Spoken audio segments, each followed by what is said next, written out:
Dear student, आज की class में हम पढ़ने जा रहे हैं टाइप्स ऑफ वाइब्रेशन। इतनी क्लासेस के बाद अब हम उस स्टेज पे आए हैं जब हम पढ़ सकते हैं टाइप्स ऑफ वाइब्रेशन। जनरली लोग इसको फर्स्ट सेकंड क्लासेस में ही समझा देते हैं टाइप्स ऑफ वाइब्रेशन, बट अभी तक हमारे पास वो टूल्स नहीं आए थे, वो मैथमेटिकल इक्वेशंस नहीं आई थी, वो फोर्सेस के फॉर्मूले नहीं आए थे, एनर्जी के नहीं आए थे, जिससे मैं समझ सकूं कि टाइप ऑफ वाइब्रेशन क्या होता है। अब हम उस कंडीशन में आए हैं कि जब हम टाइप्स ऑफ वाइब्रेशन को एक्चुअली में समझे with the help of some mathematics, with the help of your numerical problems. कैसे न्यूमेरिकल प्रॉब्लम में आएगा, कैसे आपका यूनिट वाइज बनेगा। तो टाइप्स ऑफ वाइब्रेशन में सबसे पहले मैं टाइप्स ऑफ वाइब्रेशन में पहुंचने से पहले एलिमेंट्स ऑफ वाइब्रेशन जो मेरे थे वो मैं यहां पर ड्रॉ कर रहा हूं। Spring, this is your damper, this is your mass, spring, damper. तीन थे और आपका यहां पर एक excitation force if there, that is F naught sine omega T का। ठीक है। So on the basis of that elements of vibratory system, सबसे पहले मैं आपको बोलता हूं कि there are 4 types of vibration on the basis of elements of vibration, जिसके हिसाब से आपकी यूनिट्स बनी हुई है। ठीक है। अब अगर आपको बोल रहा हूं कि इसमें कोई डैम्पर नहीं है, कोई मास नहीं है, ओ सॉरी, कोई डैम्पर नहीं है, कोई फोर्स नहीं है, तो आपका पहला जो कि फर्स्ट यूनिट है undamped free vibration. Undamped free vibration, this is your unit number 1। कोई डैम्पर नहीं, कोई फोर्स नहीं। Second one is your damped free vibration. मतलब अब क्या हो गया, कोई फोर्स नहीं है बट डैम्पर इज दिया। So in the first case, that is undamped free vibratory system, just imagine this is a spring and mass, no damper, no excitation force, but initially तो आपको सिस्टम को disturb करना पड़ेगा। ये एक spring, ये मास, जैसे ही मैंने डिस्टर्ब किया, ये that to and fro motion about mean equilibrium position is the vibration, undamped free vibration। ठीक है, बहुत अच्छी बात है। या एक पेंडुलम ले लो, that is also a case of undamped free vibratory system. अब ऐसे सिस्टम में जिसमें एक स्प्रिंग और मास है जो कि अब चले जा रहा है, चले जा रहा है, हमें थोड़ी ना पता है कब रुकेगा। क्यों? क्योंकि ऐसे सिस्टम जिसमें कोई डैम्पर नहीं है, अगर वो सिस्टम को मैं डिस्टर्ब कर देता हूं तो वो एक फ्रीक्वेंसी के साथ मोशन में रहेंगे, and that frequency is known as your natural frequency. आगे और अच्छे से समझो, तो वो एक फ्रीक्वेंसी के साथ वाइब्रेशन एग्जीक्यूट करते रहेंगे, करते रहेंगे, करते रहेंगे, बट कभी कब तो रुकेंगे। जब रुकेंगे तब तक का जो टाइम है वो बहुत ज्यादा हो जाएगा। ठीक है, इसलिए मुझे एक्सटर्नल डैम्पिंग प्रोवाइड करनी होती है। तो सेकंड केस हो गया डैम्प्ड फ्री वाइब्रेशन। यहां बात ध्यान रखिए कि बहुत से ऐसे पैरामीटर्स भी हैं जो कि इस मोशन को रेजिस्टेंस प्रोवाइड करेंगे। एयर भी तो है, वो भी एज अ रेजिस्टेंस काम करेगी।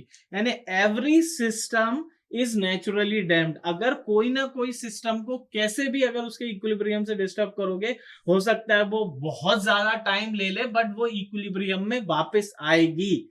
बट क्योंकि मुझे अपने टाइम के अकॉर्डिंग चाहिए, इसलिए मैं उसमें बोलूंगा कि मैं एक डैम्पर लगा दूंगा और उसको मैं बोल रहा हूं डैम्प्ड फ्री वाइब्रेटरी सिस्टम। ठीक है। थर्ड वन जो कि मैं बोल रहा हूं फ्री है, तो अब मैं फोर्स का एप्लीकेशन देख लू, तो अनडैम्ड फोर्स्ड वाइब्रेशन, डैम्पर नहीं है, फोर्स है, तो फोर्स्ड वाइब्रेशन ले लो, या आप उसके साथ जैसे इनकी कॉम्बिनेशन में ले लो। अगर मैं बोल दूं अनडैम्ड फोर्स्ड वाइब्रेशन और मैं बोल दूं डैम्ड फोर्स्ड वाइब्रेशन, ठीक है, तो मैं बोल दूं जैसे एक अनडैम्ड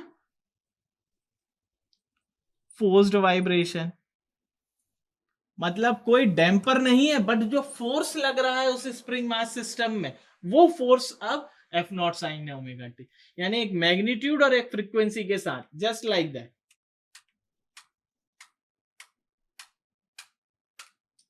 तो ये जो कंडीशन है आपकी, एक फोर्स के साथ हमेशा लगेगा। ये फोर्स मान लो 2 न्यूटन का एक फ्रीक्वेंसी के साथ लगेगा, ऐसे फोर्स को बोल रहा हूं मैं F naught sine omega T. Just like that, मान लो इस बोर्ड पे मैं मार रहा हूं, ये एक, दूसरे सेकेंड, तीसरे सेकेंड, चौथे सेकेंड, पांचवें सेकेंड, डैम्पर नहीं है, बट जो फोर्स है वो जो मैग्नीट्यूड मान लो 2 न्यूटन, 3 न्यूटन, 4 न्यूटन का एक फ्रीक्वेंसी के साथ 2 सेकंड में, 4 सेकंड में, 10 सेकंड में, 20 सेकंड में एक फ्रीक्वेंसी के साथ लगेगा, उसको मैं बोलूंगा undamped forced vibration. And fourth one is your most important, that is damped forced vibration. और डैम्प्ड फोर्स्ड वाइब्रेशन जहां पर डैम्पर भी है, ये वाला spring, mass, damper and force, तो फोर्स डैम्प वाइब्रेशन, ये एक एक यूनिट है। This is your unit number 1, this is your unit number 2, and this comes into unit number 3, and fourth unit is your multi degree or 2 degree of freedom system, and noise engineering will be your last one. So in that case, these 4 type of vibration are depends on elements of vibration. ये क्या है? Elements of vibratory system में 4 तरीके के ये हो गए। But जो आज की क्लास में मैं टाइप्स ऑफ वाइब्रेशन पे जो एम्फेसाइज कर रहा हूं after such long mathematical discussions, वो होगी आपकी न्यूमेरिकल बेस्ड। न्यूमेरिकल में कैसे बोलते हैं, और इसको मैं बोलूंगा पोजीशन के हिसाब से कि किस टाइप के वाइब्रेशन हो रहे हैं। तो ऐसे में there are 3 types of vibration. First one is your longitudinal,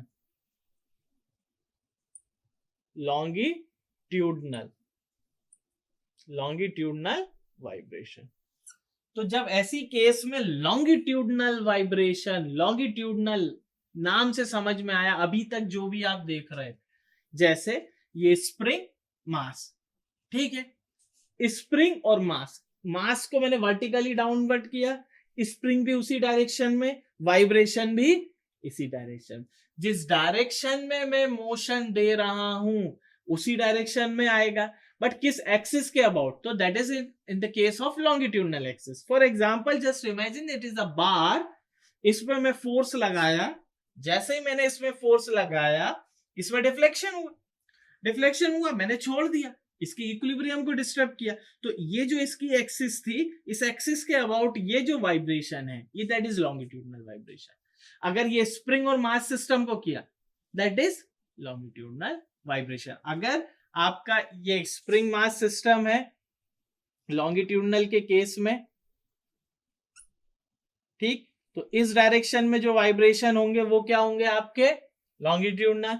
अगर आपका हॉरिजॉन्टल है, इस टाइप का केस है, और इस डायरेक्शन में अगर वाइब्रेशन हो रहे हैं, ठीक है, तो ये इस टाइप के वाइब्रेशन होंगे। This is also along this axis, so this is also longitudinal axis.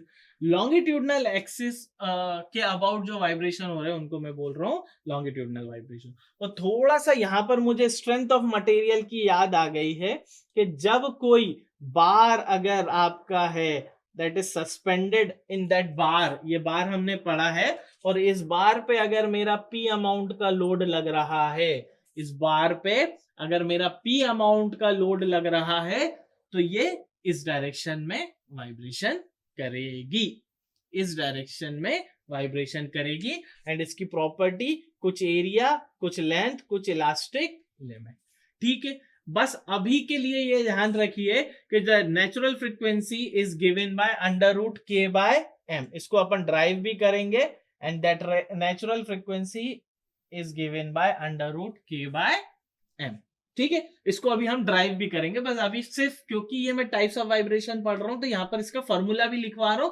ताकि ये न्यूमेरिकल और इसका काम हो जाए। √k/m, k is the stiffness, m is the mass of the system. तो जब ऐसे पर्टिकुलर केस आएगा, जब उसके केस में हमारी जो न्यूमेरिकल कन्वर्ट हो जाएंगे, ये लॉन्गिट्यूडनल की प्रॉब्लम है, तो जो डिफ्लेक्शन इज गिवन बाय, जो डिफ्लेक्शन है, deflection del, that is given by PL/में AE। ये फॉर्मूला मैंने ड्राइव किया था स्ट्रेंथ ऑफ मटेरियल में कि जो डेल L या डिफ्लेक्शन है वो PL/में AE है। और इस केस में जो स्टिफनेस आप निकाल रहे हो, स्टिफनेस क्या होती है, दैट लोड पर यूनिट डिफ्लेक्शन।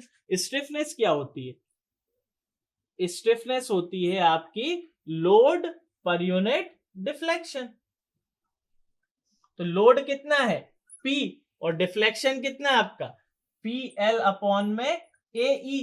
तो PP चले गए, K निकालने का फॉर्मूला AE अपॉन में L। ठीक है, P निकालने का फॉर्मूला क्या हो गया AE अपॉन में L। बात समझ में आ गई।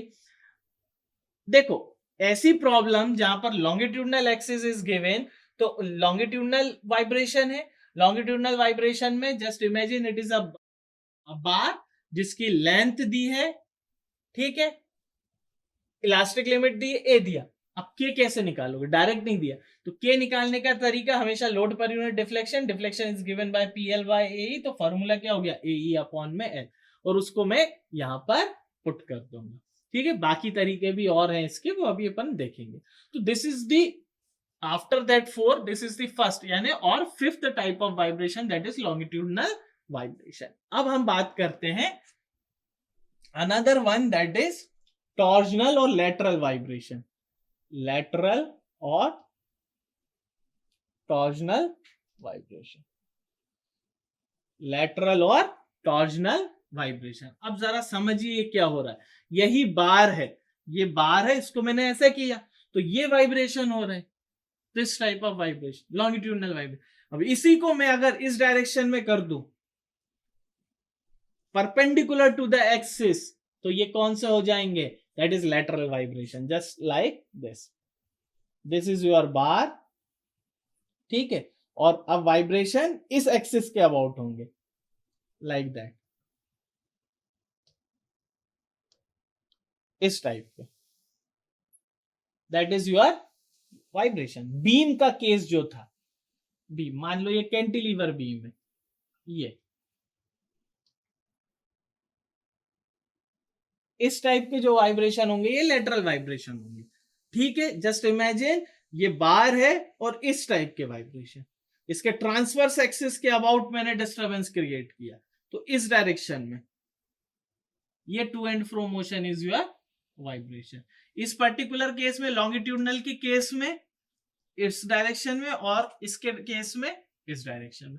So this is the lateral और ट्रांसवर्स वाइब्रेशन। अब ट्रांसवर्स वाइब्रेशन के केस में हम जो बात करेंगे डिफ्लेक्शन की, जो डिफ्लेक्शन की बात करूंगा मैं, that is del, and del is given by, क्योंकि मान लो ये कैंटिलीवर बीम है तो PL क्यूब अपॉन में 3EI। इन सब के फॉर्मूले भी मैं लिखवाऊंगा, बट क्योंकि यहां पर इंपॉर्टेंट है डिफ्लेक्शन, डिफ्लेक्शन से ही मैंने क्या निकाला था, मैंने नेचुरल फ्रीक्वेंसी भी मैं डिफ्लेक्शन से निकाल सकता हूं, फिर स्टिफनेस भी मैं डिफ्लेक्शन से निकाल सकता हूं। तो अभी मैं सिर्फ डिफ्लेक्शन की बात करता हूं। तो for particular case when there is a lateral vibration, यानी इस एक्सिस के परपेंडिकुलर अगर कोई वाइब्रेशन है, तो उसको मैं क्या बोल रहा हूं, लेटरल और ट्रांसवर्स वाइब्रेशन। ठीक है, now the third case is your torsional vibration. Third case is torsional torsional vibration. तो टॉर्जनल के केस में क्या है, just imagine it is a shaft और उस पर कोई रोटर लगा हुआ है, दिस इज अ शाफ्ट और उस पर कोई रोटर लगा हुआ, जस्ट लाइक दैट। ठीक है, ये रोटर लगा हुआ है और रोटर ट्विस्ट कर रहा है, कैसे, जैसे कि ये मान लो शाफ्ट, ये रोटर, रोटर को मैंने ऐसे डिस्टरबेंस क्रिएट किया, तो ये जो वाइब्रेशन आ रहे हैं इस टाइप के, ये दैट इज टॉर्जनल वाइब्रेशन।